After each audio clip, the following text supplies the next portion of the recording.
राह पर लेके जा रहे। आप लोगों ने जब हम चुनाव प्रचार में जाते थे, लोगों के बीच में जाकर अपनी बात रखते थे, अपने पार्टी अपने संगठन की बात रखते थे, तो सबसे पहला एक महत्व होता था, हम ये कहते थे कि हमारी भारतीय जनता पार्टी की सरकार देश के अंदर विकास लेके आएगी। और भारतीय जनता पार्टी वो पार्टी नहीं है कि जब सत्ता मांगने के लिए जाए तो विचार कुछ और, जब सत्ता में आ जाए तो विचार कुछ और। नरेंद्र मोदी जी ने अपने इलेक्शन मैनिफेस्टो में, चुनाव के समय एक इलेक्शन मैनिफेस्टो तैयार होता है जिसके अंदर हम जनता से वायदे करते हैं कि किन किन योजनाओं पर आने वाले समय में हम काम करने वाले हैं। उसमें से सबसे प्रमुख जो योजना थी वो युवाओं के रोजगार को लेकर, क्योंकि हर नेता ने अपने भाषण में ये कहा कि हमें गर्व है कि भारत दुनिया का सबसे युवा देश है, और इसमें कोई भी संशय नहीं कि वाकई में ही ये भारत देश दुनिया का सबसे युवा देश है। लेकिन युवा होने के नाते इस देश के ऊपर सबसे बड़ी जो जिम्मेदारी है, युवाओं को शिक्षित करना और युवाओं को रोजगार देना। लेकिन पूर्व की सरकारों ने इस बात पर ना ध्यान दिया, ना इस बात की चिंता की। उनकी तो रोजाना अखबारों में खबर छपती थी कि आज इतने लाख का घोटाला हो गया, आज इतने करोड़ का घोटाला हो गया। विकास और रोजगार की तो दूर दूर तक कोई बात नहीं। लेकिन नरेंद्र मोदी जी पहले ऐसे देश के प्रधानमंत्री हैं जो हमारी तरह सामान्य परिवार में पैदा हुए और संघर्ष करके जीवन में उस प्रधानमंत्री की कुर्सी तक पहुंचे। उनको एक आम आदमी की पीड़ा का पता है, एक आम आदमी की जरूरत का पता है। इसलिए उनको पता है कि एक नौजवान बेटा अगर घर में बेरोजगार बैठा है तो इससे बड़ी पीड़ा की बात ना उस परिवार के लिए हो सकती है, ना उस नौजवान के लिए। तो इस सपने को साकार करने के लिए नरेंद्र मोदी जी ने पहली चीज अपनी कलम से कुछ तय की तो मेक इन इंडिया मिशन तय किया। उन्होंने ये तय किया कि मेरे भारतवर्ष, जो यहाँ पर आज युवा के नाते से जाना जाता है, सबसे बड़ा एम्प्लॉयमेंट अगर किसी देश के अंदर हो तो वो भारत के अंदर। लेकिन केवल इस स्वप्न से काम चलने वाला नहीं था, उसकी एक रचना चाहिए। और भारतीय जनता पार्टी के पदाधिकारी, जिस प्रकार से मैं युवा मोर्चा का कार्य करता हूं, पूरी भारतीय जनता पार्टी मोदी जी के इस विचार को साकार करने में लगी है। मेक इन इंडिया का मिशन है कि हमें केवल अखबारों के माध्यम से नहीं, गांव गांव जाकर लोगों को जागरूक करना है कि नरेंद्र मोदी जी, हमारी सरकार ने किस प्रकार की योजनाएं युवाओं के रोजगार के लिए रखी, किस प्रकार के साधन हमारी सरकार ने लोगों के लिए तय किए हैं। आज आप सुनते होंगे टीवी में अनायास चर्चा रहती है कि मोदी जी तो रोज विदेश में रहते हैं, देश में कम विदेश में ज्यादा रहते हैं। तो मैं उनको बताना चाहता हूं कि ये केवल मोदी जी के मिशन को रोकने की एक योजना है, साजिश है, क्योंकि उनको ये पता है कि मोदी जी बाहर घूमने के लिए नहीं, देश के अंदर निवेश करने के लिए, लोगों के बीच अपने भारत का वर्चस्व कायम करने के लिए विदेश जाते हैं, घूमने और पर्यटन के लिए नहीं।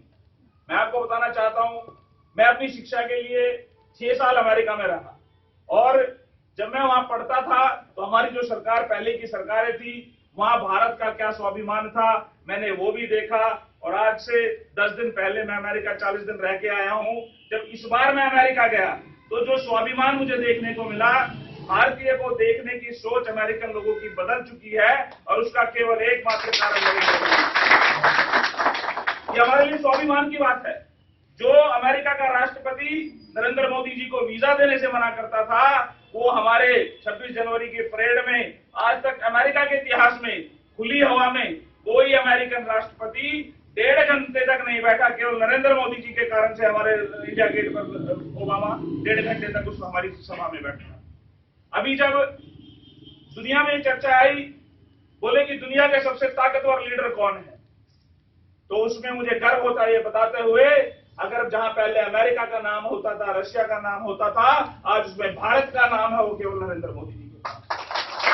पहले मनमोहन सिंह जी सरकार चलाना तो दूर, वो खुद रिमोट से चलते थे। और मुझे दुख होता है ये कहते हुए कि उस समय जो सरकार थी, लोगों में जागरूकता की कमी थी। हमने 2 टर्म उनको दिए, 10 साल राज करने का समय हम उनको दिया। लेकिन इस देश की जनता, इस देश का युवा जागरूक हुआ और नरेंद्र मोदी जी को देश का प्रधानमंत्री चुना। और आज 1.5 वर्ष के बाद मुझे गर्व होता कहते हुए कि 67 साल हो गए देश को आजाद हुए, अन्य सरकारें इस देश में आई और गई, जो काम नरेंद्र मोदी जी ने 1.5 साल के अंदर करके दिखाया, और 67 साल में कोई सरकार नहीं कर पाई। तो ये हमारे लिए स्वाभिमान की बात है। और आज मेक इन इंडिया जो मिशन है, नरेंद्र मोदी जी का मानना है कि आने वाले जो समय है उसमें भारत विश्व गुरु बनना चाहिए। तो विश्व गुरु बनाने के लिए हमारी आर्थिक ताकत हमारे पास होनी चाहिए, हमारा सैन्य बल मजबूत होना चाहिए। और आपको मैं बताना चाहता हूं, यही पाकिस्तान था, यही चाइना था, यही बांग्लादेश था।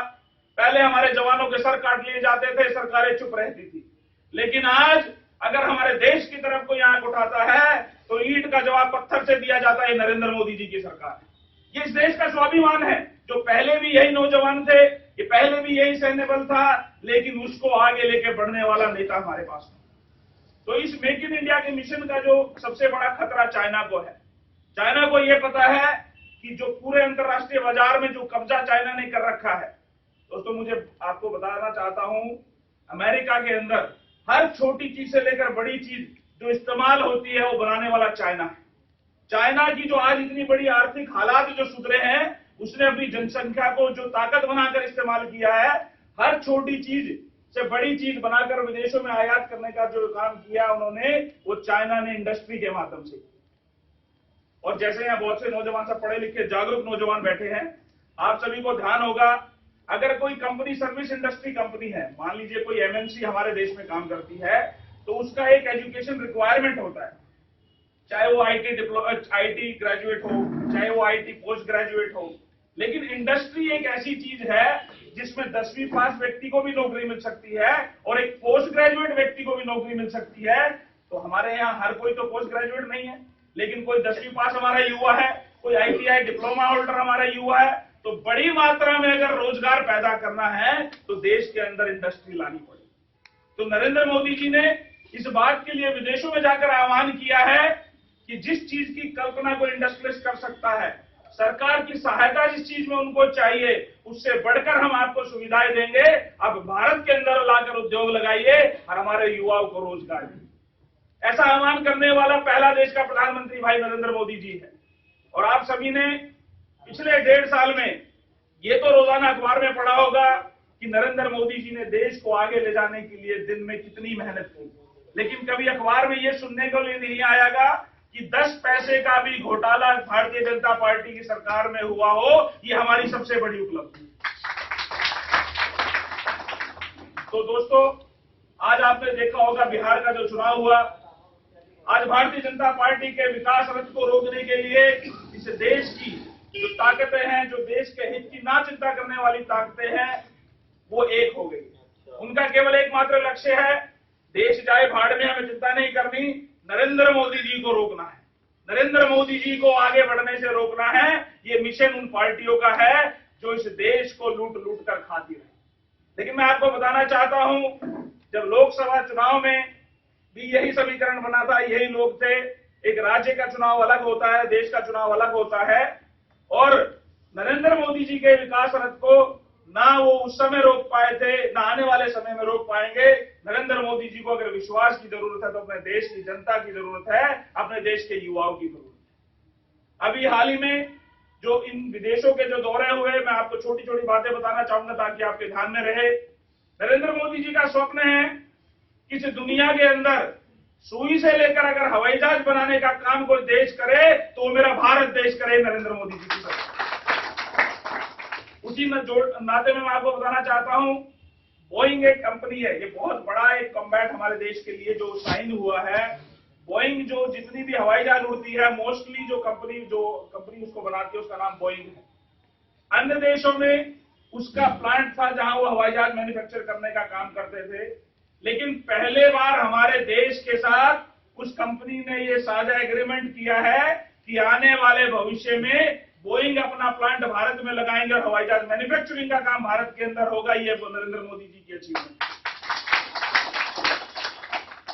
वोल्वो बस जिससे हम लोग सवारी करते हैं, बहुत से लोग, मैं गुड़गांव से चंडीगढ़ आया, मैंने कितनी बार, हम सबने ट्रैवल किया होगा।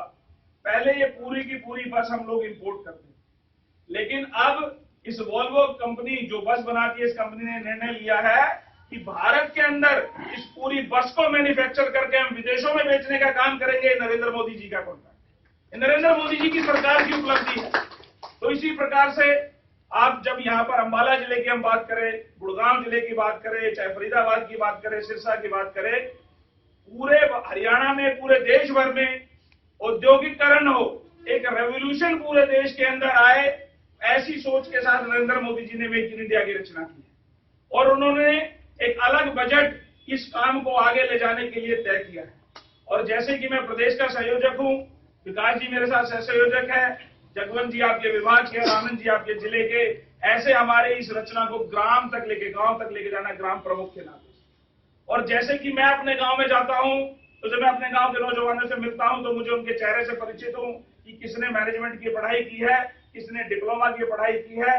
और इसमें आपको समय निकालकर काम करने की जरूरत नहीं है, केवल आपके मिलने जुलने से आपका विचार उन तक पहुंचे और आप उनको बता सकते हैं कि मेक इन इंडिया के माध्यम से हमारी सरकार ने लोगों के लिए लाभ देने के लिए योजनाएं बनाई है।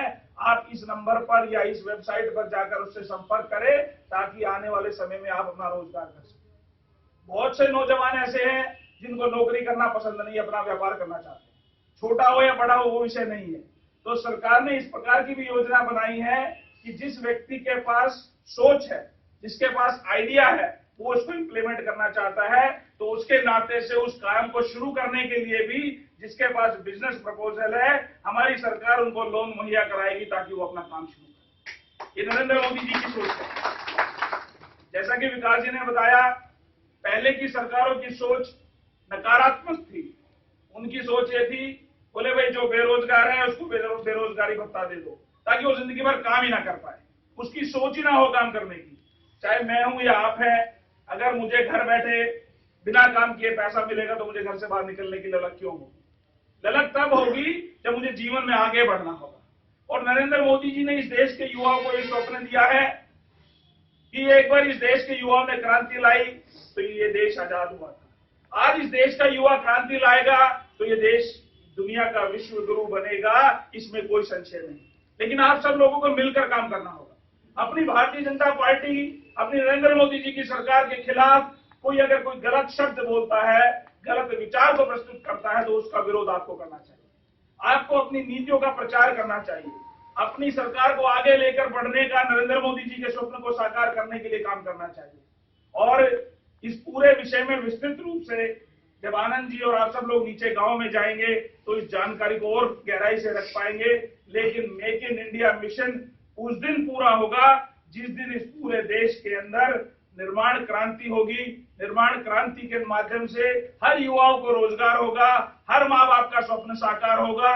उस दिन भारतीय जनता पार्टी की और नरेंद्र मोदी जी की मेक इन इंडिया मिशन को हम साकार कर पाएंगे। ऐसी सोच के साथ हम लोगों को काम करना है। ये नहीं कि आज ये मीटिंग करी उसके बाद घर चले गए और भूल गए। ये तो केवल शुरुआत है। इस बात को हम संकल्प बनाकर काम करें कि जब तक ये सपना साकार नहीं होगा हम चैन से नहीं बैठेंगे। और मैं पुनः आप सब लोग जो अपना कीमती समय निकाल कर आए उसके लिए आपका धन्यवाद करता हूं। और आज से इस मिशन की शुरुआत, इस आगाज को लेकर आप अपने गांव, अपने लोगों के बीच में जाएं और मेक इन इंडिया को सफल बनाएं, ऐसी आपसे आशा रखता हूं। आप सभी का बहुत बहुत धन्यवाद।